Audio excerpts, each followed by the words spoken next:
అంతర్జాతీయ వాణిజ్యానికి అత్యంత కీలకమైన హార్ముజ్ జలసంధి మూసివేత ప్రపంచ దేశాలను కలవరపెడుతోంది.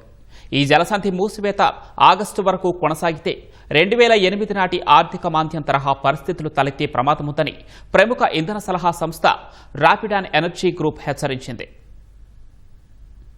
హార్ముజ్ జలసంధి గుండా వాణిజ్య నౌకల రాకపోకల అంతరాయంపై రాపిడాన్ ఎనర్జీ గ్రూప్ తన తాజా నివేదికలో కీలక అంచనాలను వెలువరించింది. అమెరికా, ఇజ్రాయెల్, ఇరాన్ మధ్య నెలకొన్న ఉద్రిక్తతలు, యుద్ధ వాతావరణం కారణంగా ఫిబ్రవరి చివరి నుంచి అంతర్జాతీయ మార్కెట్లో చమురు ధరలు దాదాపు రెట్టింపయ్యాయి. ఒకవేళ జులై నాటికి హార్ముజ్ జలసంధి తిరిగి తెరుచుకున్నా వేసవిలో బ్రెంట్ క్రూడాయిల్ ధర బ్యారెల్కు $130 సమీపానికి చేరుకునే అవకాశం ఉంది. దీనివల్ల చమురు డిమాండ్ రోజుకు 2.6 మిలియన్ బ్యారెళ్ల మేర తగ్గుతుంది. ఆగస్టు వరకు హార్ముజ్ జలసంధి మూసివేత కొనసాగితే మూడో త్రైమాసికంలో రోజుకు ఏకంగా 6 మిలియన్ బ్యారెళ్ల చమురు సరఫరా లోటు ఏర్పడుతుందని రాపిడాన్ ఎనర్జీ గ్రూప్ స్పష్టం చేసింది. పరిస్థితులు ఇలాగే కొనసాగితే సరఫరా లోటును భర్తీ చేయడానికి డిమాండ్ను మరింత తగ్గించుకోవాల్సి వస్తుంది. ఇది ప్రపంచవ్యాప్తంగా చమురు వినియోగంలో వార్షిక క్షీణతకు దారితీసే అవకాశముంది. 1970 లేదా 2007-8 నాటి సంక్షోభాలతో పోలిస్తే ప్రస్తుత అంతర్జాతీయ ఆర్థిక పరిస్థితిలో కొంత మెరుగ్గానే ఉన్నప్పటికీ చమురు ధరల్లో వచ్చే ఈ ఆకస్మిక పెరుగుదల